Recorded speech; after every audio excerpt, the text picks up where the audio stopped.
来，铁子们啊，记得点点关注，点红心啊，然后下方评论区随便评论啊。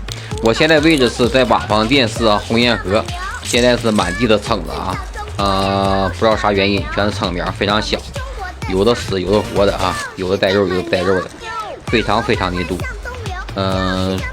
这个东西啊，怎么说呢？有的人说不好吃，有的人说好吃，这个看自己心情啊，喜欢吃你就吃，不喜欢吃啊，找各种理由。你喜欢玩的就来玩吧哈，但是这个地方我建议非常时期不要过来。